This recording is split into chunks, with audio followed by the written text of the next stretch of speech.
Like ಮಾಡಿ, share ಮಾಡಿ, subscribe ಮಾಡ್ಕೊಳ್ಳಿ.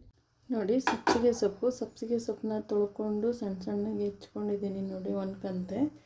ಮತ್ತು ತೊಗರಿಬೇಳೆ ಮತ್ತು ಹೆಸರು ಕಾಳು ಸ್ವಲ್ಪ ಹಸಿಮೆಣ್ಸಿನ್ಕಾಯನ್ನ ಈ ರೀತಿಯಾಗಿ ಪೋಣಿಸ್ಕೊಂಡಿದ್ದೀನಿ ನಾನು. ಒಂದು 5 ಹಸಿಮೆಣ್ಸಿನ್ಕಾಯಿ ಮತ್ತು ಬೀನ್ಸ್ನ ಸಣ್ಣ ಕಟ್ ಮಾಡ್ಕೊಂಡಿದ್ದೀನಿ, 1/4 kg ಬೀನ್ಸು. ಈಗ ಹೇಗೆ ಮಾಡೋದು ನೋಡೋಣ. ಈಗ ನೋಡಿ ಸೊಪ್ಪು ಹಾಕ್ಕೊತಾ ಇದ್ದೀನಿ.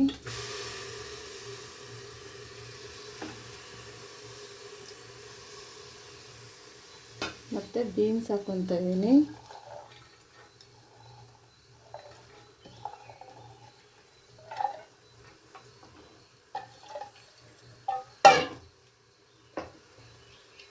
ಇದಕ್ಕೆ ಉಪ್ಪು ಹಾಕ್ಕೊತಾ ಇದ್ದೀನಿ, ರುಚಿಗೆ ತಕ್ಕಷ್ಟು ಉಪ್ಪು. ಸೊಪ್ಪು ಬೀನ್ಸು ಬೇಳೆಗೆಲ್ಲ ಉಪ್ಪು ಹಿಡಿಬೇಕಲ್ಲ, ನೋಡಿಕೊಂಡು ಉಪ್ಪು ಹಾಕ್ಕೊಳ್ಳಿ. ಈಗ ನೀರು ಹಾಕ್ಕೊತಾ ಇದ್ದೀನಿ. ಈಗ ಕುಕ್ಕರ್ ಮುಚ್ಚಿಬಿಟ್ಟು 1 ವಿಷಿಲ್ ಬರೆಸ್ಕೊಳ್ಳೋಣ. ನೋಡಿ ಈಗ ವಿಷಿಲ್ ಬಂದಿದೆ, 1 ವಿಷಿಲ್ ಬಂದಿದೆ. ಈಗ ನೋಡಿ ಬೆಂದಿದೆ ಇದು. 1 ವಿಷಿಲ್ ಸಾಕು. ನೋಡಿ ನೀರೆಲ್ಲ ಬಸ್ಕೊಂಡು ಕಾಳೆಲ್ಲ ಸಪ್ರೇಟ್ ಮಾಡ್ಕೊಳ್ಳೋಣ. ನೋಡಿ ಒಂದು ಪಾತ್ರೆ ಕೆಳಗಡೆ ಇಟ್ಕೊಂಡು ತೂತು ಬಸಿ ಇಟ್ಕೊಂಡು ಬಸ್ಕೊಳ್ಳಿ ಈ ರೀತಿಯಾಗಿ.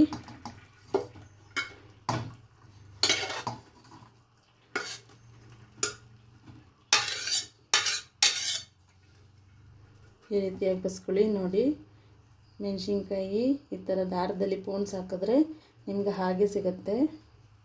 ಈಗ ಅದನ್ನೆತ್ತಿ ಈಗ ನೋಡಿ ರುಬ್ಕೊಳ್ಳೋಕ್ಕೆ ಈ ಹಸಿಮೆಣ್ಸಿನ್ಕಾಯಿನ ಹೀಗೆ ದಾರದಿಂದ ತಕ್ಕೊಳ್ಳಿ.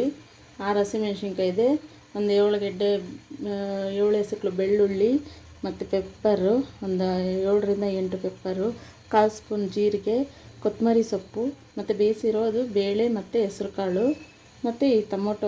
ಈ ಟೊಮೊಟೊನ ಏನು ಮಾಡೋದು ಅಂತ ಹೇಳ್ತೀನಿ. ರುಬ್ಕೊಳ್ಳೋಕೆ ಹಾಕ್ಕೊಳ್ಬೇಕು, ಸ್ಟಾರ್ಟಿಂಗ್ ಬೇಯಿಸ್ಕೊಳ್ಬೇಕಿದ್ದು. ಇದು ಲೆಮನ್ನು.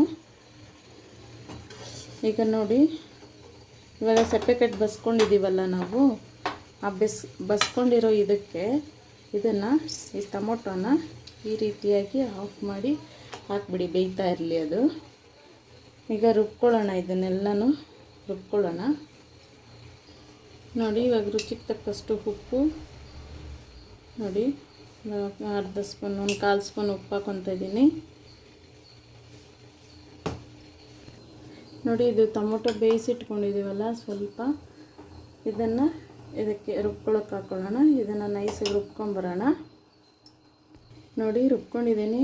ನೀವು ಇದನ್ನು ಬೇಕಾದ್ರೆ ಫ್ರಿಜ್ಜಲ್ಲಿ ನೀವು ಒಂದು 15 ದಿನದವರೆಗೂ ಇಟ್ಕೊಳ್ಬೋದು. ಬಿಸಿ ಅನ್ನಕ್ಕೆ ತುಪ್ಪ ಹಾಕ್ಕೊಂಡು ಕಲಿಸ್ಕೊಂಡು ತಿಂದರೆ ಸೂಪರಾಗಿರುತ್ತೆ. ನೋಡಿ ರುಬ್ಬಿಟ್ಕೊಂಡಿದ್ದೀನಲ್ಲ, ಆ ಚಟ್ನಿನ ಸ್ವಲ್ಪ ಎತ್ಕೊಂಡು ನಿಮಗೆ ಊಟಕ್ಕೆ ಎಷ್ಟು ಬೇಕಷ್ಟು ಒಂದು ಬಟ್ಲಿಗೆ ಎತ್ಕೊಂಡು ಇದನ್ನೆಲ್ಲ ಈ ಸಪ್ಪೆ ಕಟ್ಟಿಗೆ ಮಿಕ್ಸ್ ಮಾಡ್ಕೊಂಬಿಡ್ಬೇಕು. ನೋಡಿ ಒಂದು ನಿಂಬೆಹಣ್ಣು ಗಾತ್ರದಷ್ಟು ಹುಣ್ಸೆಹಣ್ಣು ತೊಗೊಂಡಿದ್ದೀನಿ. ಹುಣ್ಸೆಹಣ್ಣು ಕಿವುಚ್ಕೊಂಡು ಈ ರಸನ ಬಿಡ್ತೀನಿ. ಟೇಸ್ಟ್ ಚೆನ್ನಾಗಿರುತ್ತೆ, ಜಾಸ್ತಿ ತಗೊಳ್ಬೇಡಿ. ನೋಡಿಕೊಂಡು ನೀವು ಎಷ್ಟು ಸಪ್ಪೆಕಟ್ಟು ಉಪ್ಸಾರಿನ ಸಪ್ಪೆಕಟ್ಟು ಎಷ್ಟು ಮಾಡ್ಕೊತೀರೋ ಅಷ್ಟೇ ತಗೊಳ್ಳಿ. ಈಗ ನೋಡಿ ರುಚಿಗೆ ತಕ್ಕಷ್ಟು ಉಪ್ಪು. ನಾವು ಆಲ್ರೆಡಿ ಸಪ್ಪೆಕಟ್ಟಿಗೆ ನಾವು ಆವಾಗಲೇ ಸೊಪ್ಪು ಬೇಯಿಸ್ಬೇಕಾದ್ರೆ ಹಾಕಿರ್ತೀವಿ, ಸಪ್ಪೆಕಟ್ಟಲ್ಲಿರುತ್ತೆ, ನೋಡಿಕೊಂಡು ಹಾಕಿ. ಹುಳಿ ಉಪ್ಪು ಖಾರ ಎಲ್ಲ ಹದವಾಗಿದ್ರೆ ತುಂಬ ಚೆನ್ನಾಗಿರುತ್ತೆ. ಲಾಸ್ಟ್ ವಿಡಿಯೋದಲ್ಲಿ ನಾನು ನಿಮಗೆ ಒಣಮೆಣ್ಸಿನ್ಕಾಯಿ ಹಾಕಿ ಉಪ್ಸಾರು ಮಾಡೋದು ಹೇಗೆ ಅಂತ ತೋರಿಸಿದೆ. ಇದು ಹಸಿಮೆಣ್ಸಿನ್ಕಾಯಿ ಹಾಕಿ ಮಾಡ್ತಾ ಇರೋದು, ಟ್ರೈ ಮಾಡಿ. ಈಗ ಉಪ್ಸಾರು ರೆಡಿಯಾಗಿದೆ. ಇದು ಸ್ಟವ್ ಆಫ್ ಮಾಡ್ಕೊಳ್ಳೋಣ.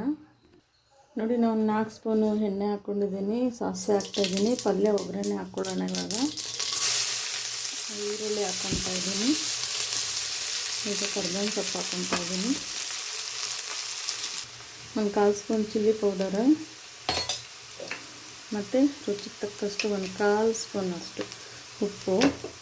ಇದನ್ನು ಫ್ರೈ ಮಾಡ್ಕೊಳ್ಳೋಣ. ಈಗ ನೋಡಿ ಸೊಪ್ಪು ಬೇಳೆ ಕಾಳು ಎಲ್ಲ ಬೇಯಿಸ್ಕೊಂಡಿದ್ನಲ್ಲ, ಅದನ್ನು ಹಾಕ್ಕೊತಾ ಇದ್ದೀನಿ. ಹಾಕ್ಕೊಂಡು ಕುದಿಸ್ಕೊಳ್ಳೋಣ ನೀಟಾಗಿ, ಎಲ್ಲ ಮಿಕ್ಸ್ ಆಗೋ ಥರ. ಈಗ ತೆಂಗಿನಕಾಯಿ ತುರಿ ಹಾಕೋಣ. ಹಾಕ್ಕೊಂಡು ಮಿಕ್ಸ್ ಮಾಡ್ಕೊಳ್ಳೋಣ. ಮಿಕ್ಸ್ ಮಾಡ್ಕೊಂಡು ಒಂದು 5 ನಿಮಿಷ ಇಟ್ಕೊಂಡು ಆಫ್ ಮಾಡ್ಕೊಳ್ಳೋಣ. ರೆಡಿಯಾಗಿರುತ್ತೆ ನೋಡಿ. ಈಗ ರೆಡಿಯಾಗಿದೆ ನೋಡಿ. ನೀರು ಹಾಕ್ಕೊಂಡಿದ್ದೀನಿ, ಮುದ್ದೆ ತಿರ್ಕೊಳ್ಳೋಣ. ಉಪ್ಸಾರಿಗೆ ಸೂಪರಾಗಿರುತ್ತೆ. ಸ್ವಲ್ಪ ರೈಸ್ ಹಾಕ್ಕೊಂಡಿದ್ದೀನಿ. ನಾವು ರೈಸ್ ಹಾಕ್ಕೊಂಡೆ ಮುದ್ದೆ ತಿರುಗೋದು. ತೋರಿಸ್ತೀನಿ ಹೇಗೆ ಅಂತ. ಈಗ ಸ್ವಲ್ಪ ನೀರು ಹಾಕ್ಕೊಳ್ಳೋಣ.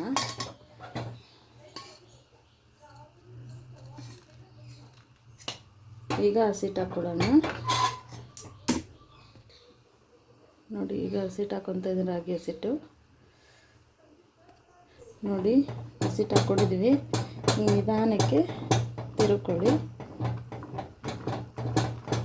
ತಿರುಗ್ಕೊಂಡು ಬೇಯಕ್ಕೆ ಬಿಡಿ.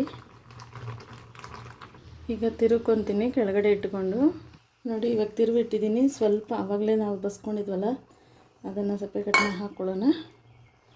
ಈಗ ಮುಚ್ಚೋಣ. ಮುಚ್ಚಿ ಒಂದು 5 ನಿಮಿಷ ಬಿಟ್ಟು ಆಫ್ ಮಾಡೋಣ ನೋಡಿ. ಈಗ ತಿರುಗ್ಕೊಂಡಿದ್ದೀನಿ ನಾನು. ಈಗ ಇದನ್ನು ಕಟ್ಕೊಳ್ಳೋಣ. ಕೆಳಗಿಟ್ಕೊಂಡು